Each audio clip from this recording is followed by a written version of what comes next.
Welcome to the Forging Honor podcast. I'm Jonathan George. And I'm Benjamin Jones. Here at The Forge, we explore what it means to live as Christian men. Along the way, we'll be doing weekly challenges to build character through action. We are by no means experts, just two young Christian men trying to make sense of a wild world. That's right. We do our best to learn and hope you'll join us on the journey.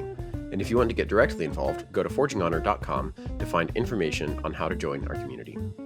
This is episode 25, Dissecting the Frog.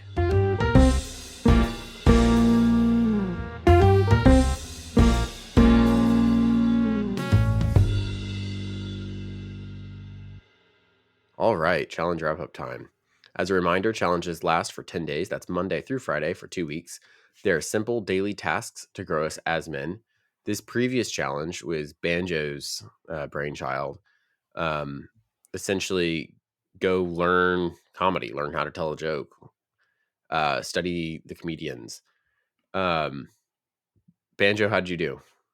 This was not far afield for me. I did 10 out of 10 and joyfully so. This was like I really, we set the challenges up for ourselves, and my wife usually makes fun of me for it because she's like, how can it really be a challenge if it's something you want to do?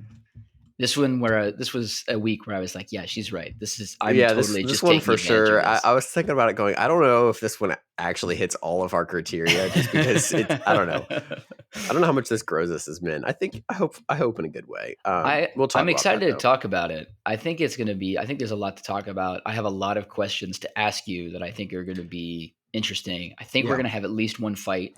At least. Which I think should be good. But how about you? How did you do?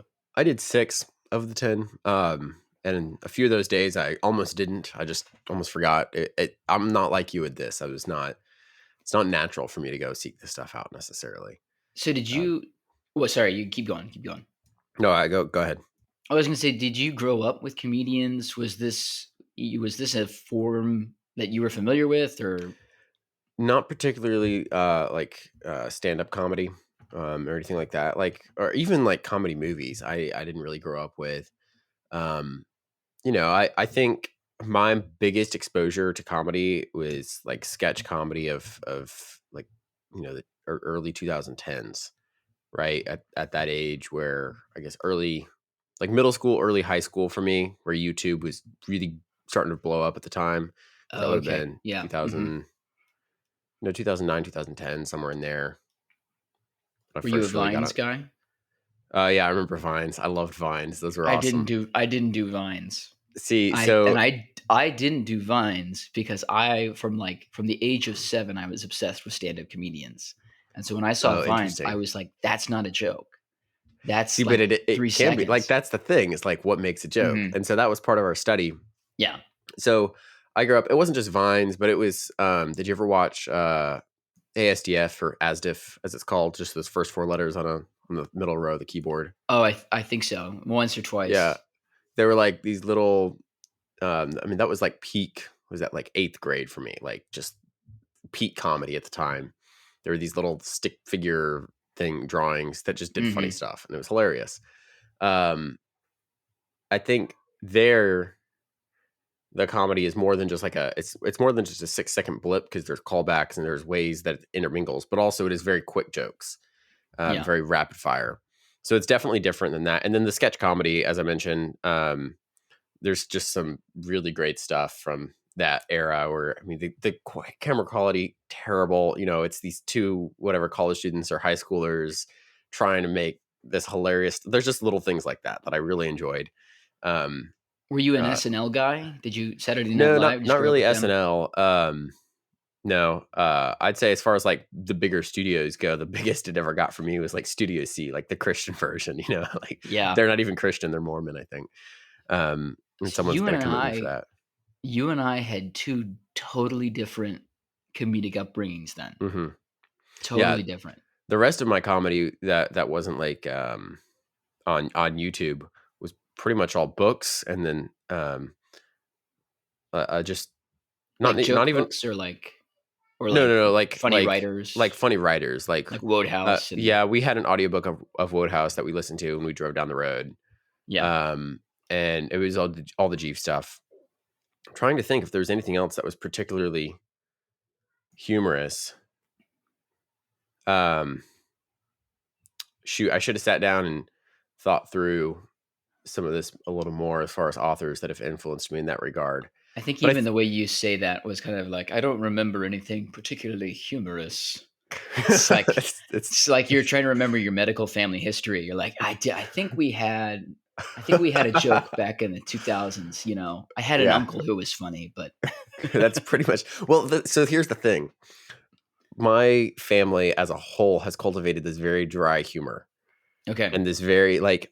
I consider my father to be one of the funniest people I know. Okay. So Sitting yeah. around the dinner table, no one's cracking up laughing. It's later we're all like, "Oh, that was hilarious," and we laugh about it, 3 days later because it all Right. finally clicks with us what he was trying Right. to get across.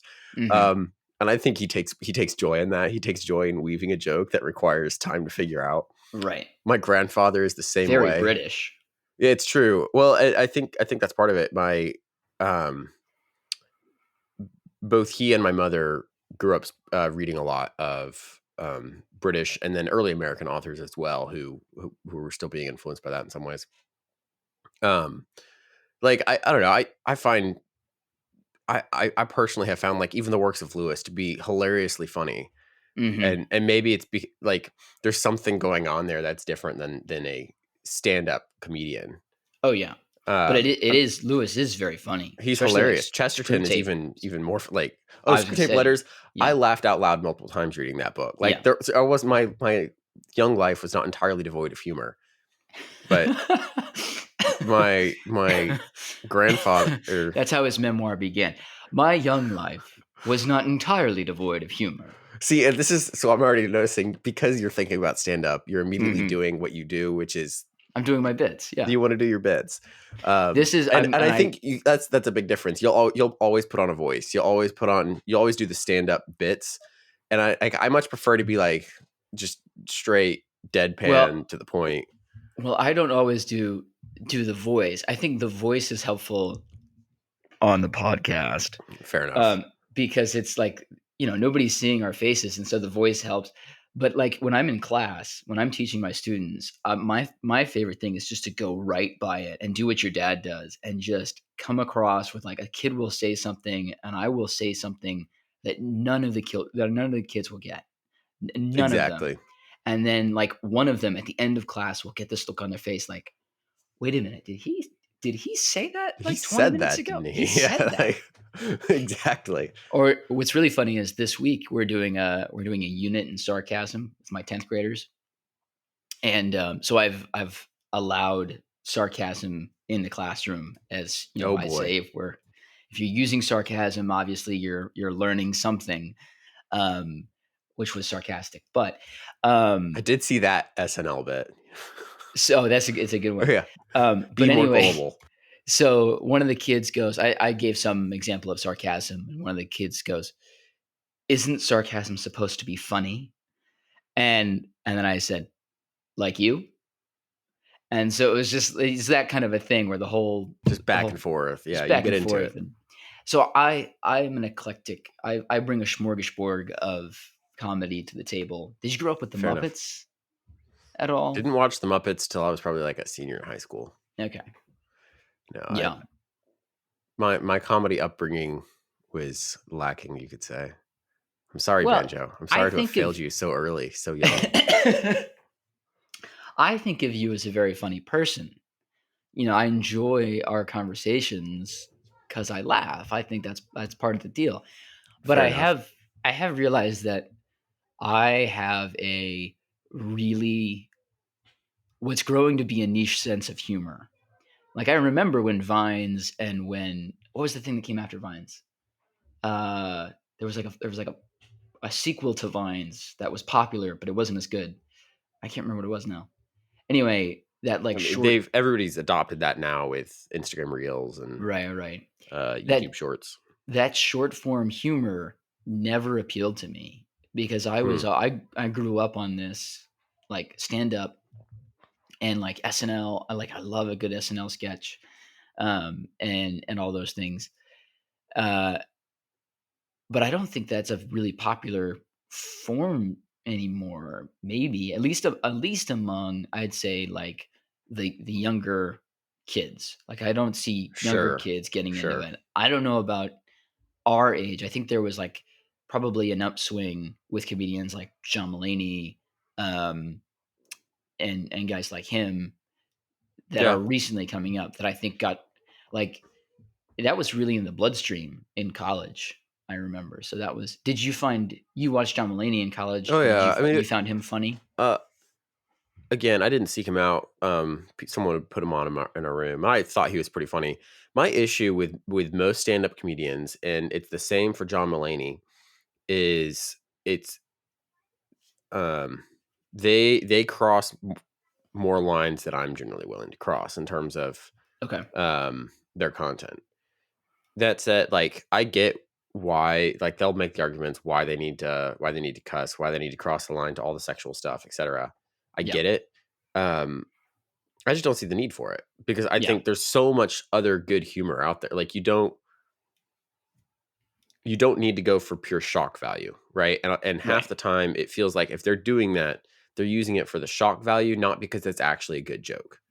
Yeah. Yeah. I mean, the you if you look at a joke and you break it down and the punchline is actually the cuss word, it's not a very good joke. Exactly. That's not so that's why I appreciate guys like Jerry Seinfeld or Jim Gaffigan or Brian Regan who put the constraint on themselves of like, I'm going to be a clean comedian and I'm going to focus on Right. that.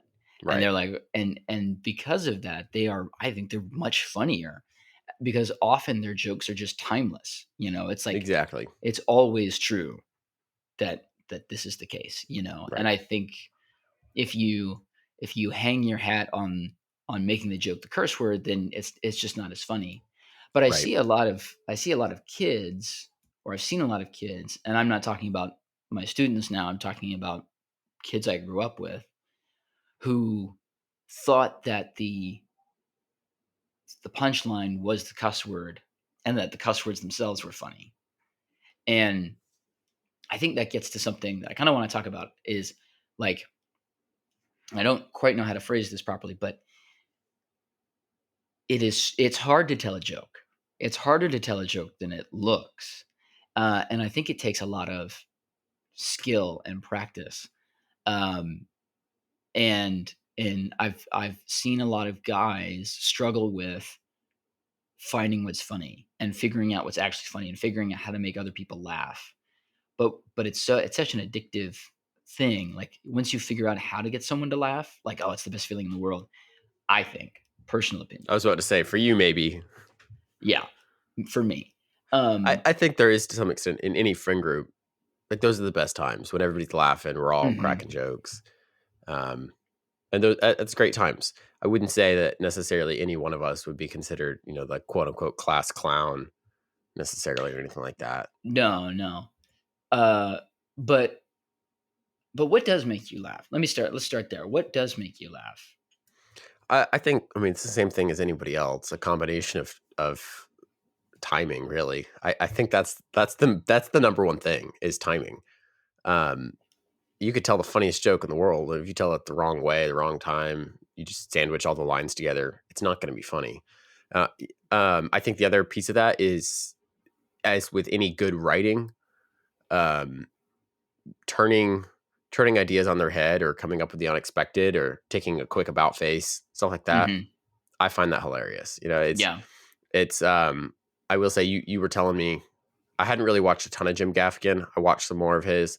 Um, and one thing I noticed he always did was he would just go for the most unexpected line, Oh, yeah. right? Mhm.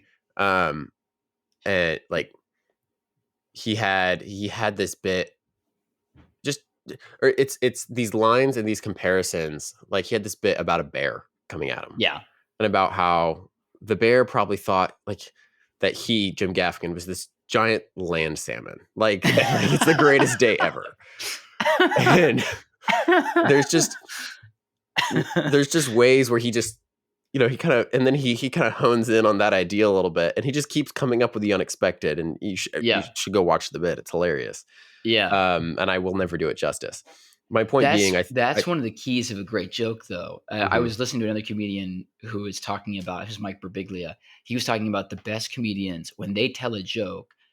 If you try to retell the joke, you always mess it up. Exactly. And you always, it's whoever wrote the joke or whoever performed the joke, you have to go see them do it, Right. because they're the ones who are able to pull it off. Anyway, I interrupted you. Go ahead. Well, I think so. Those are the main things, timing and then the unexpected. Which Yeah. presenting the unexpected, it's all timing again. Yeah. And so I don't know. People talk about like what makes stuff funny. I was looking that up. What really makes anything funny? I mean, no one really knows. People Nobody talk about knows. like they It's like know. fire. We just found it and we've carried it Fire, around fire. ever We totally since. know how that works, though, Banjo. So your analogy completely falls flat. Like Okay, smart anyway, guy, figuring out um, fire. You were the guy in the caves who was like, "No, we figured it out. like You rub the guys, stones science together." is settled. Here's how this works. And all the rest of us were like, "I don't know, witch doctor. I think we got to knock him out. He's giving out the secrets." See, Banjo, you're trying to run away with this and turn it into I your know, own I know. stand-up comedy routine. I'm not going to I let that know. happen. I We s have I a s podcast to discuss. The integrity of this show will be maintained. And there you go again. Careful. I promised myself at the beginning, I said, "I will not be funny. I'm not gonna make this about You me." are succeeding so well. And then the egomania came out. It's like the microphone is a magnet. No, but, the, with your point to the unexpected, it's so much of what good humor is: irony. It's subverting expectations and just and drawing connections between, like, totally unrelated things. Um, but your joke made me think of, Seinfeld has a bit where he talks about there was this these invasive moose species somewhere in Canada or something like that, and so they had to helicopter in and pull the moose out of the land where it was and take it somewhere else, transport it somewhere else. So his joke was, what it was is they would take like harnesses, put it down, hook it under the moose without, nobody's down there. It just goes on, hooks under the moose, and then just starts to carry the moose up into the air. And so he goes, "Can you imagine that from the moose perspective?"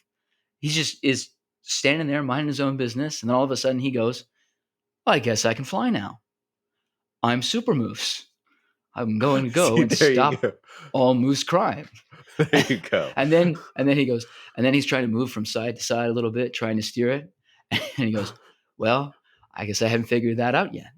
I did just get these powers today." There you go.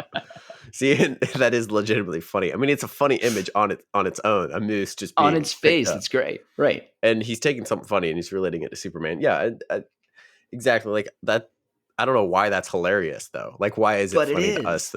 It's. I think it's again combination of how you tell it, the timing, and then the actual content being somewhat unexpected. Which is why I think people go for the shock value of sexual content and cuss words. Oh, yeah. Which that to say, I will say there are some bits I have found insanely hilarious from folks like Bill Burr and Dave Chappelle, who are known Yes. for being Yes. very crass.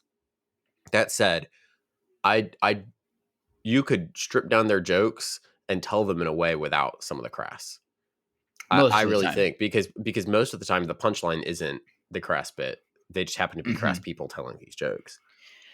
Yeah, and I think there's two roles for comedians in society. I think one is just getting us to see, and I think these are like the Jim Gaffigans and the Brian Regans of the world, just getting us to see, not to take ourselves too seriously and to start drawing connections between different things. Like to see, oh wait, I hadn't thought of it this way before. Um, the other role, I think, which is related, the other role of the comedian, I think, is like the truth teller. Or I often think of them as like the prophets. Like somebody like George Carlin, if you ever seen them. I think Dave Chappelle does this too, Hmm. where they look at kind of what's underneath society. They talk about what's kind of underneath society and say, "Hey, look, we're all pretending that this isn't true. We're all pretending that this isn't there, but it is, and there's consequences to it." Like George Carlin had a bit about, um, like words and why words are important.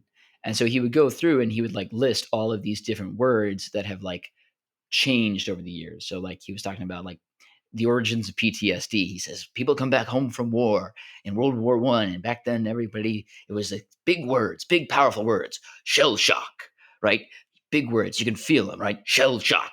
And then you move on. It gets a little bit farther. You get into World War II, and now instead of shell shock, it's battle fatigue, right? Few more syllables. It's getting a little bit softer. And then he kind of like takes it all the way to post-traumatic stress disorder. See, it's got the humanity taken right out of it, Right. And so like, no more feeling. by the time you get to it, you see how we use language in modern life to kind of mask all of the real meaning in what is there. So anyway, I think comedians, even like Dave Chappelle and Bill Burr, are worth listening to on occasion, not because they tell crass jokes, but because Dave Chappelle is magnificently funny at pointing out the hypocrisy of modern life. Like that's Oh yeah, what he's good 100%. at. I mean, that you were sounding suspiciously like Jordan Peterson there for a minute about the whole prophets thing and Dave Chappelle. That's something Jordan Peterson has directly said.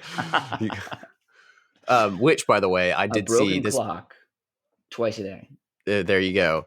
I did see a bit pop up on my YouTube feed. It was Theo Vaughn interviewing Jordan Peterson, or I don't know who was interviewing who. Honestly, one's a psychologist, so anyway, they're both crazy. They're both. But it was incredible. That was the interaction itself was funny because Jordan Peterson is such a serious, analytical person. He wants to walk through everything step by step, logically. If this, therefore that, et cetera, et cetera. And so Jordan Peterson's talking about, if you have these self-centered thoughts and you're dreaming these things and you're et cetera, like he's going down this path. And Theo Vaughn just like, yeah, like if you're worried one leg's longer than the other. And just leaves it at that. It's amazing. I haven't seen Peterson laugh like that before. Just out of the blue, Theo Vaughn just dead serious about the dumbest thing in the world. Just, and that's the interaction of these two characters was pretty incredible. If you haven't seen it, it's worth looking at. I think because it shows like they don't even have to be like there weren't even the jokes themselves aren't even that funny. It's just the total contrast of these personalities. Like you could not find two more different people. Right. Yeah. But it's incredible to watch them have this conversation. And I think that's a huge part of it. Is that contrast and unexpected, kind of what you're saying, riding on the edge, figuring out pushing that barrier a little bit. The contrast, the unexpected. I mean, I love like the old screwball comedy from, like the 70s and 80s where it's like there's like all these visual gags that are just crazy. Like I remember one, I don't remember what movie this is in, but it's like it's a spoof on a war movie.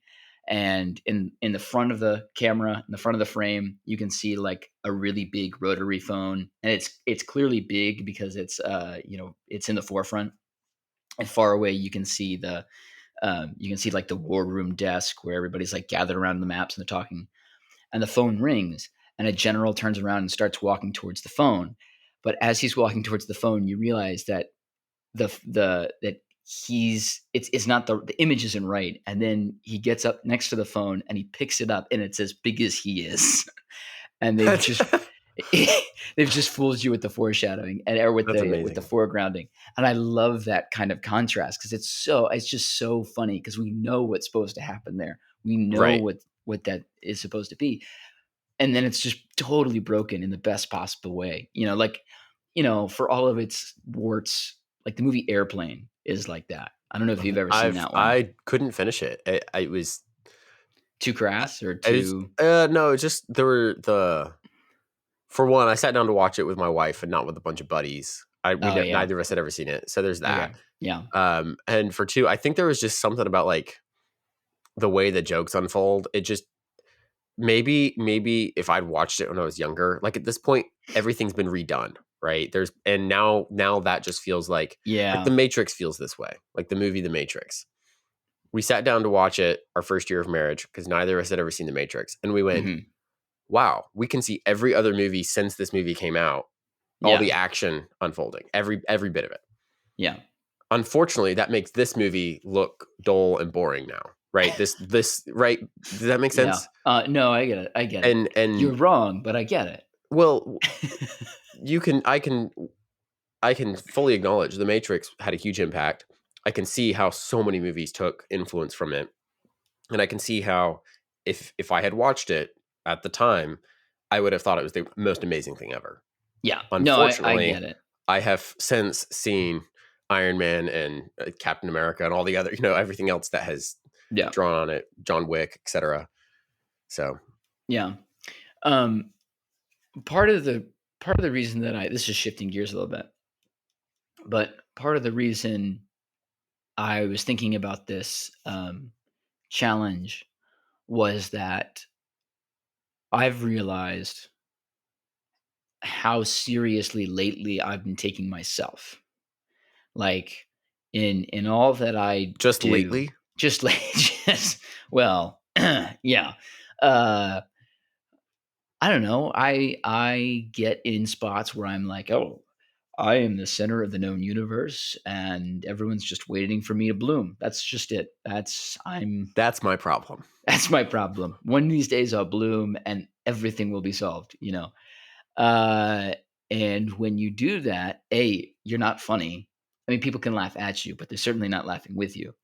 And B, like existence gets like awful dreary awful quick because it's like, the weight of the world is on your shoulders. Uh, and I feel like somewhere along the way I lost my sense of humor a little bit. Um, and so I was just reflecting on I maybe this is more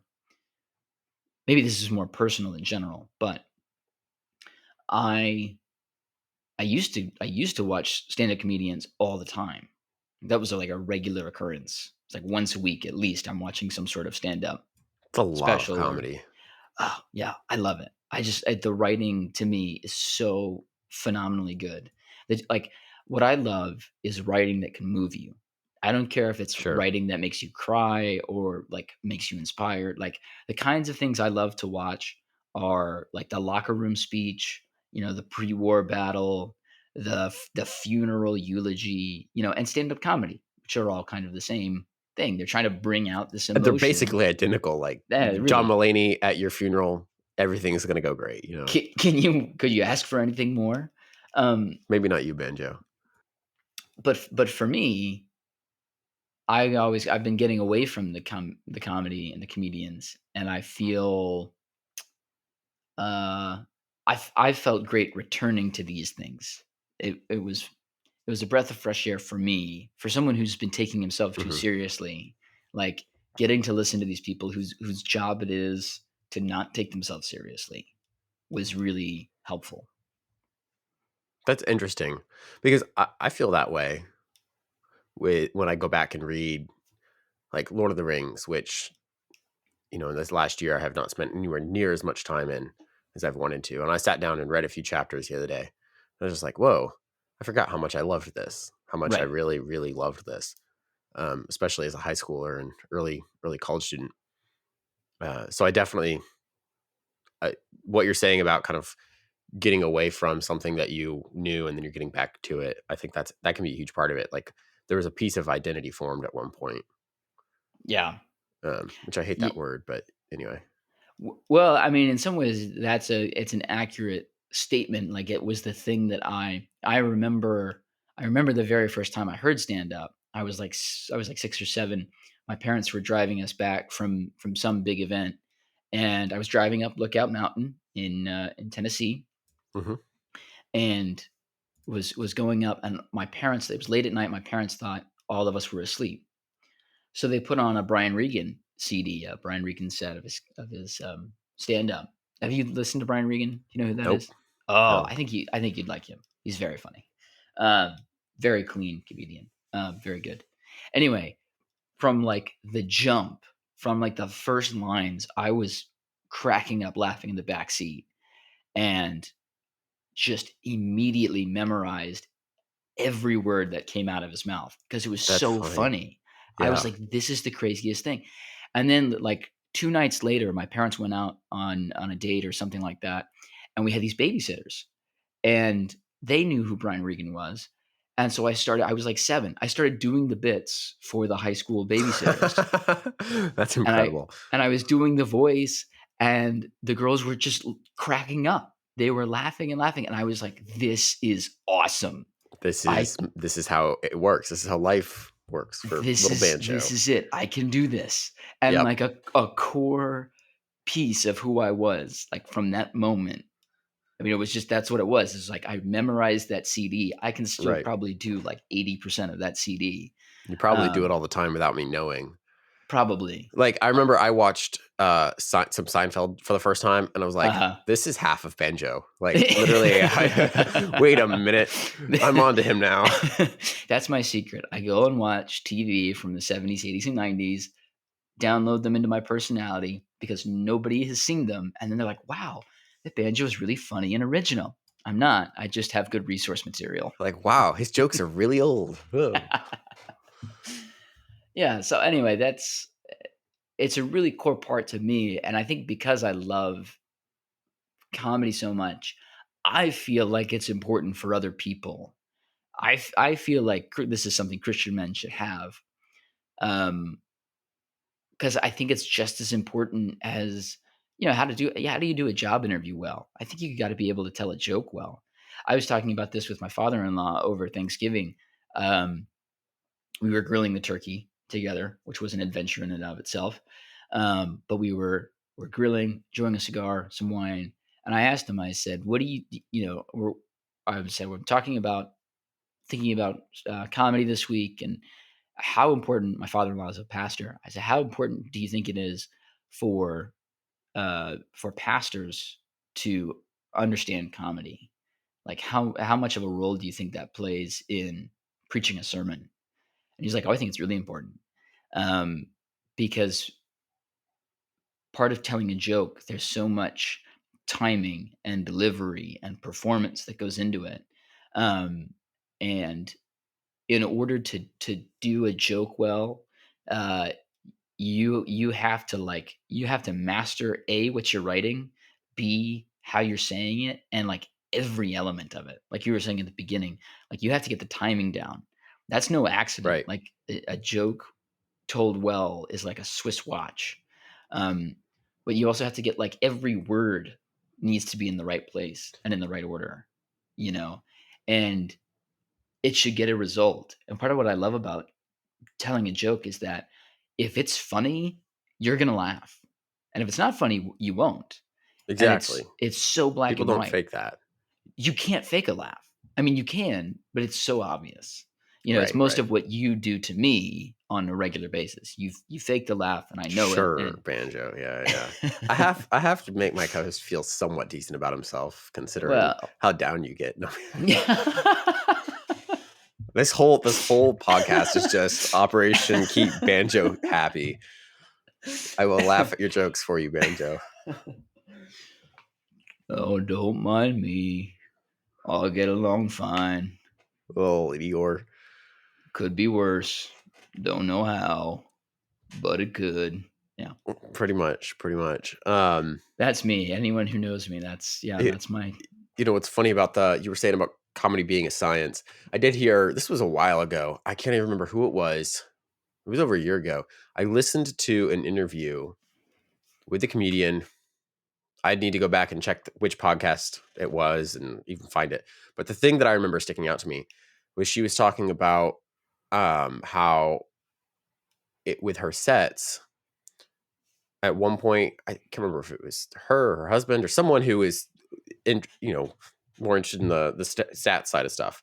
right. Went through all of her shows and wrote down like which jokes got laughs, how big the laughs were. They came up with a rating, like a 1 through 5 of how big a laugh was from the audience, etc. And then just started categorizing all her jokes, and then built a set to kind of have a small joke, like build up, really big Right. one, and then small, little, the medium, and then build up. There's this pattern to it, essentially, to kind of keep the audience hooked in. And she said the funny thing was, when they started doing that, and she really got to know it, she knew exactly, like, she could tell the audience, like, if it went well, everything was hitting her script in terms of, oh, Right. I'm getting my small jokes right. And what was interesting to me was she wasn't going for a big one every single time, right? Every No. joke is Right. not the funniest joke that's ever been Mm-mm. told. You get a lot of little laughs to lead up to the big punchline. Right. And that punchline is leading up to maybe a bigger one later, right? In the few specials I've watched, a big thing they do is the callbacks, and that you're building everything up as you get to it, and it's this whole, you're weaving everything in, and it's like, I don't know, it's like reading a good essay. Everything's woven in, it's great and it's beautiful. And by the way, for watching the master of the callback, watch Mike Birbiglia. His new special, The Old Man in the Pool, is especially, it has one of the best endings of a stand-up set I have ever seen. I was all right, I was floored. I'm gonna have to check that out. But anyway, I did like what I saw of Birbiglia. He yeah. has an interesting style. It is funny. Every comedian has their own just very distinct delivery style. It's so different. And like Jim Gaffigan looks like he's like deer in the headlights all the time, like the entire time. Yeah. Like what do you concern? He's like always shying back from, like, I don't know. I don't understand what he's scared of, but yeah. And I don't know. I could go on, but it's funny how that influences their comedy as well in terms of the timing and delivery. Yeah. Yeah. Well, anyway, I that's interesting, and I want to get back to that. But Aaron Sorkin is one of my favorite writers. He's not comedic, but he's one of my favorite writers.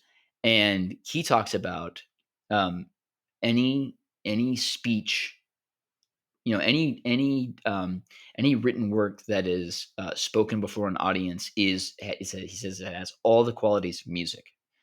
And so he treats his dialogue in his TV shows and in his movies like music, with the short note, long note, rest. You have to have all of those beats, quarter notes, half notes. He doesn't write it all out, but that's how he treats it. Right. And I think the way that I see stand-up comedy is like one long jazz solo in that regard. It's like one person is getting up there and they are using their instrument and they are getting everything out of it by themselves most of the time. And it's all about, like, I'm going to do this joke, but then I'm going to leave a long pause. And then I'm going to maybe let the audience get to the punchline before I do. Mike Birbiglia does this sometimes, where he'll like say a thing and the audience figures out like what's going on and they start to laugh, and he like keeps holding on to the pause and they are laughing more and more because he's not actually saying the punchline. He's like building up the tension around it. That's funny. Yeah. Almost like a drummer, like a jazz drummer would just like do the snares and just like keep it going until finally you get the riff, but somebody like Jim Gaffigan, he manages to play like two instruments at the same time, because he'll do his regular joke and then he'll do his like little voice where he makes fun of himself, like, oh, that wasn't funny, that sort of a thing. Right. So it's almost like he's doing two things at once. And it's one of those things I really appreciate about stand-up comedians is the way that they hear speech as music. Like, they know that their voice is musical. They know that they have that effect. And I don't know, I think that's something that, especially, anybody who has to get up and speak in front of people, I think that's something that they can learn from a comedian, is like, okay, listen to the music, hear yourself talk, and realize that every element of what you do has an effect on people. And I just think that's really fascinating. Yeah. I don't have much to say to that, but yes, I think you're right.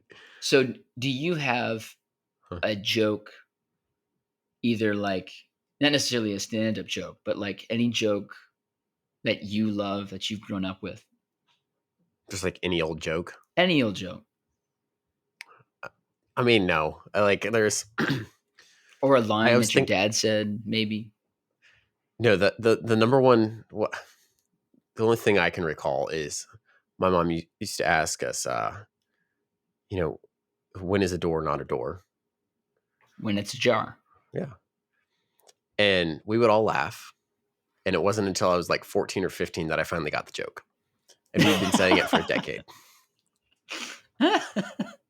One day, I walked into the kitchen and was like, Mama, that is, it all makes sense now. Everything. Okay. So like, and that's one of those things where like that's just the family joke. Everybody always says it. You I don't always know, say that one. but like I wouldn't say that. I mean just a pun. I will say like I do like a good Nothing wrong pun. with puns. I Nothing do wrong with like a good puns. pun. There's this one on a I've seen this one before, but I saw it again recently there's this flower shop. They always post jokes on their billboard and they change it Okay. once a week. So when we're Yeah. driving home from church, we passed this little flower shop and they've got their billboard up. And the one this last week was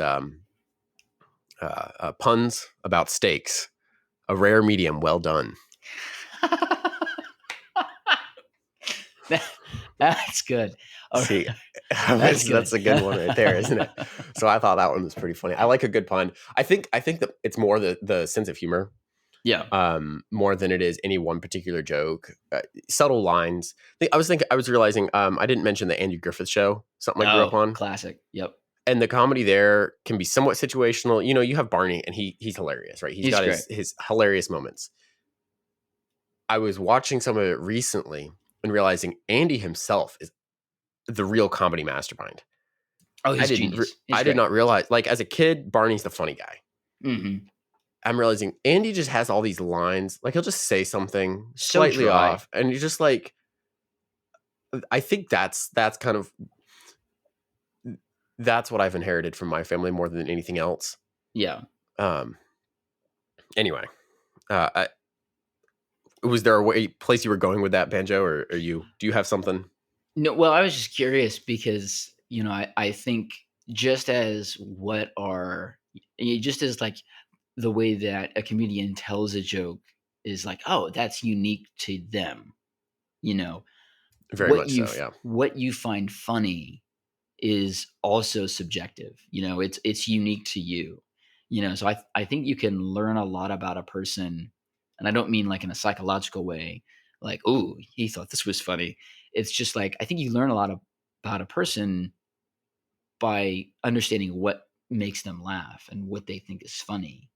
Um, I think all of my friendships have required humor. Like there's not I can't think of a single friend I have who I'm like, yeah, we don't tell jokes. Like he's like I think that's always been like a gateway into a relationship for me. It's like if I can make you laugh, then we're gonna be friends. Like this Oh, is gonna interesting. work out. Yeah. And if I can't make you laugh, if you don't have the same sense of humor as me, it's not gonna work. I can tell you that. You know, the people that I have like hard times with, where I'm like, hey, I don't really want to deal with that person. It's because they don't have the same sense of humor, or they don't have a sense of humor, which is worse. Um, and not that those people don't matter; they matter. They're important. They're important people. But it's just more fun to laugh. My grandfather has always been like he. Both of my grandfathers really are very, very funny. My dad's dad will like tell jokes, and then my mom's dad just kind of makes fun of people in like these really great ways. He'll just kind of like say the thing that just is a perfect zing. But my dad's dad told me the first joke I ever remember, and it still kills me.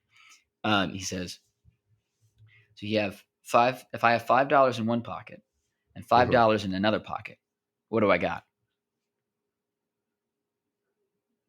I don't know. What, $10? Somebody else's pants on. That's a good one. I have heard that before.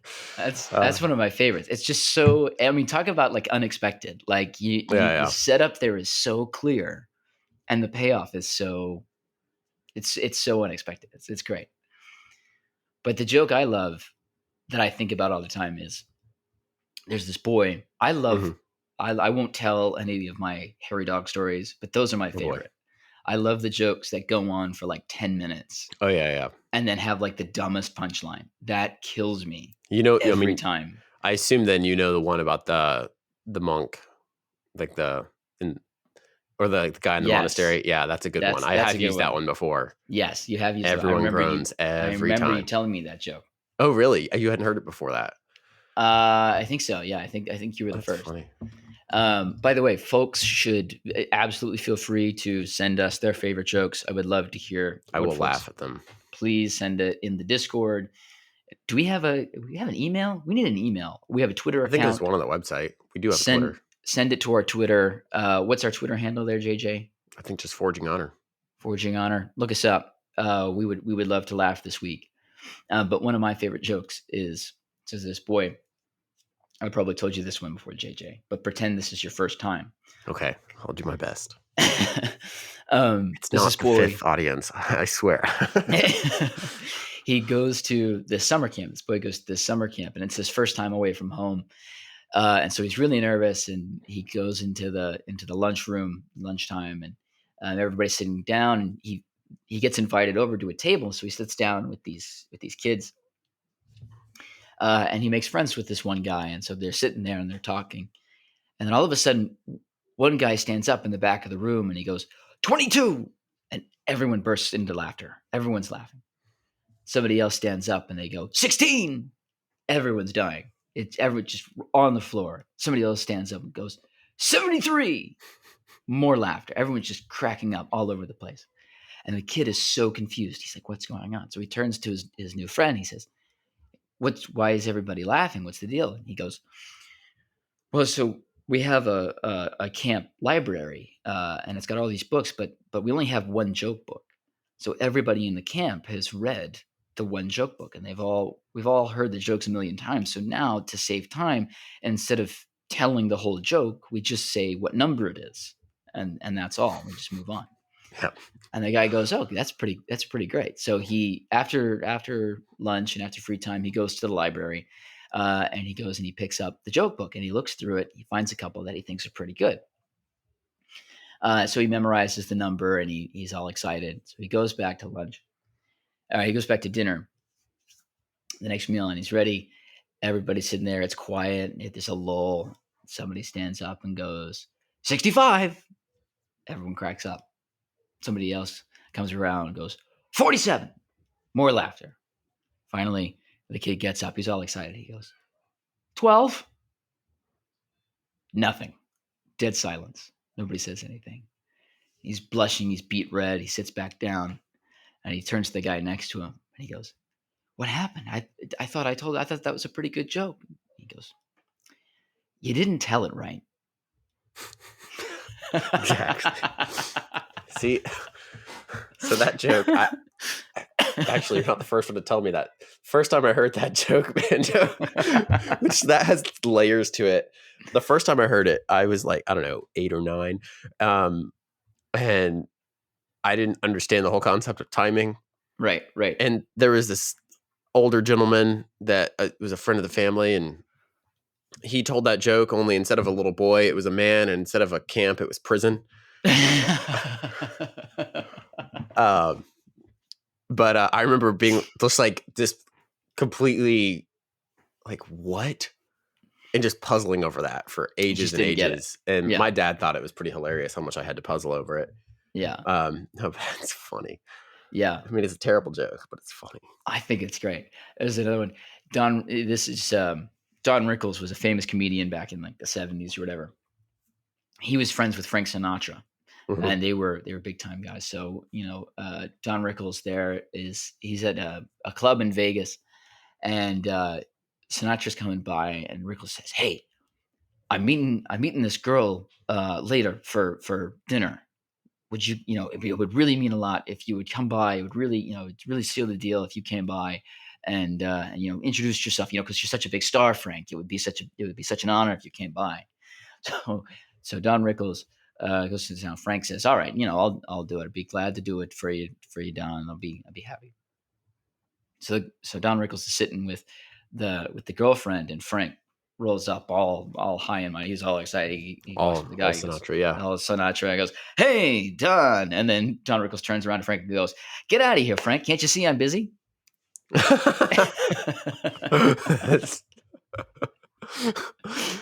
Oh my goodness. I thought you'd like that one. Yeah, that's funny. That's good. So what do you, we're coming up on the end of the hour. Do you feel like, was this just a massive waste of time, or did we Is there something you feel like, okay, we can come away from this challenge as better men, knowing this about ourselves or about comedy, or was I this don't just think a vacation episode? it was not a total waste of time, Banjo. Forging honor, a total waste of time. I have a friend at the end of random sentences, such as, "It was a total waste of time." He likes to tag, "That's what they said at the Alamo." Or anything vaguely hopeful. "I think it'll work out. That's what they said at the Alamo." And I think that's probably my favorite joke, personally. Back just on the favorite joke thing. So in that sense, this whole thing was a bit of a waste of time because I already know my favorite joke, and it's the unexpected, out of the blue, when I'm talking to my friend, "That's what they said at the Alamo," after I've just told him my plans for the weekend. I think it'll be okay. "That's what they said at the Alamo." I tell them, "Oh, we're going to make just a quick trip out to my family's for Christmas." Well, oh, that's what they said at the Alamo. Like, just a quick trip. I don't think those are Mexicans. That's what they said at the Alamo. There you go. Anyway. So that always lives pretty rent-free in my head, and I use it randomly. So yeah, again, in that sense, I'm not sure how much is to be gained by, as you said, dissecting the frog, all of this. At the same time, I think it is worth at least being like, yeah, it's okay to laugh. It's okay to get out there and poke some fun and laugh at yourself a little bit. I do think as Christians, it is important for us to have I should clarify, a good sense of humor, because I do think there is a danger for young men, especially, to think, "Oh, Christians old and, these elders in my church or whoever, old and stodgy and never know how to laugh or anything." And I think and then they react with, "Well, I'm just going to tell whatever jokes," and they go too far sometimes, right? They make the cuss words, the crass stuff, the punchlines of their life. So a good sense of humor is helpful in that it allows us to distinguish between, oh, that's legitimately funny and could be edifying and honoring to God, versus that's just a waste of time. The world lashing out. Anyway, yeah, and I think with that, we have an opportunity to, like I was saying, with the stand up, the clean comics are able to make jokes that really last, right, that are really able to have some weight and some carry, and yeah, like a joke that's actually funny. If I tell it now, it should really work 10 years from now. right. Stephen Wright tells a joke that he talks about like that, where he says, it's a good joke because it carries, it stands the test of time. He says, and Stephen Wright, if you've ever heard him, he's got this high nasal voice. He's from Boston, and he kind of really talks high and slow. Anyway, he does this bit where he goes, "I went to a diner that served breakfast. They serve breakfast at any time. So I got a French toast from the Renaissance." That was a fake laugh, ladies and gentlemen. There you go. He did not. That's funny, Banjo. That's funny. See how he hits that second syllable there on funny? That's funny. That's a giveaway. It wasn't. That's a clue. It's time for this old show to wrap up. And that's what they said at the Alamo.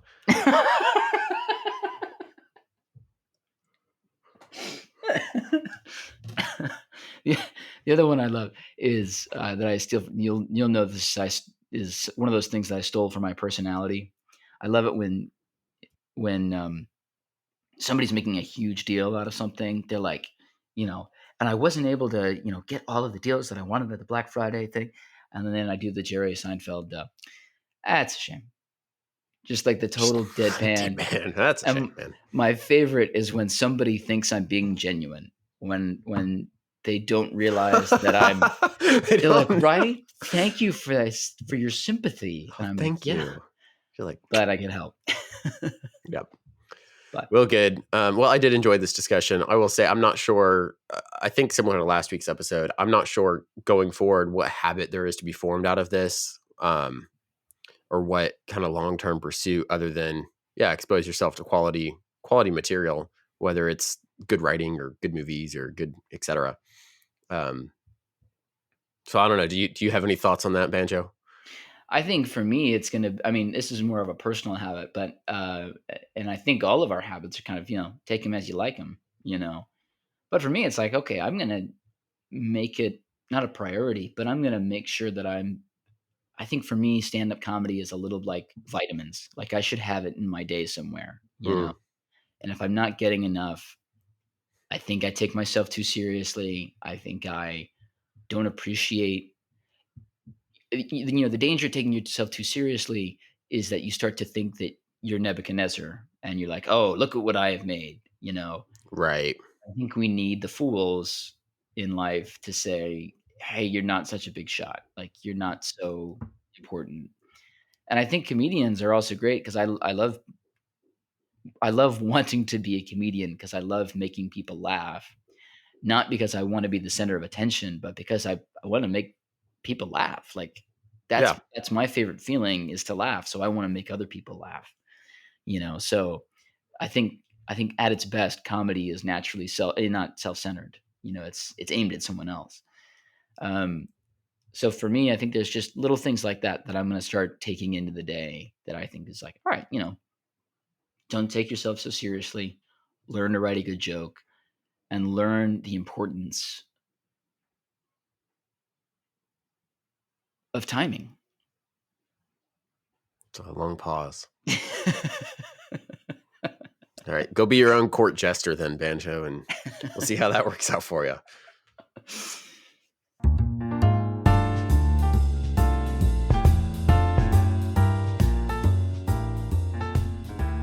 All right. On to the next challenge. As a reminder, challenges last for 10 days. That is Monday through Friday for 2 weeks. They are simple daily tasks to grow us as men. And this next challenge is of my own, is my idea, although I've heard it many, many places, and it's something I've tried to implement in my life before and have failed many times. So trying again, it's get up at the same time every day. For some people, that's going to be a piece of cake because they have some place to be every day at the same time. For me, I work from home. I have the luxury of having the option to get up at different times. And even on days where I need to go into the office, they're later days than some other folks. So in my ideal world, instead of getting up at 7:30 and then starting work at 8, I'm up at like 5 or 6 and have the time for a workout and a good breakfast and all of that. Banjo, thoughts? Well, I feel like I'm getting another freebie. I'm up at 5:30 every day already, so this one's going to be a little bit easier for me. I think I Nice. I am going to try and establish a better maybe morning routine. There's Hmm. things that I feel like I ought to be doing in the morning that would be worthwhile that I'm not. So that's kind of where my focus is gonna be. My recommendation for anyone who's starting out with this, who wants to do it, but maybe is not sure how to do it or anything like that. I'd recommend picking like a reasonable time. Um, so the two things Not that I go 4:30. not 4:30. The two things that I go for are in a wake up time are I think you should wake up early enough that you're able to have the morning you should have, if that makes sense. Like if you need a big breakfast, make sure you have enough time for that. If you need 20 minutes for Bible reading or whatever it is you want to do, you should do that or for your run, what have you. But on the other hand, don't don't kill yourself. Like I have found more often than not that when I try to wake up early, and if I choose a time that's too early, I'm only shooting myself in the foot because sleep is important and those circadian rhythms don't like to be interrupted.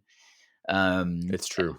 And so like figure out, I think, where is that sweet spot? Like where should you be for your ideal wake up time? And part of that is honestly having a good bedtime. Yes. So I think that's going to be something I'm going to have to consider. But that's it. That's all there is to it.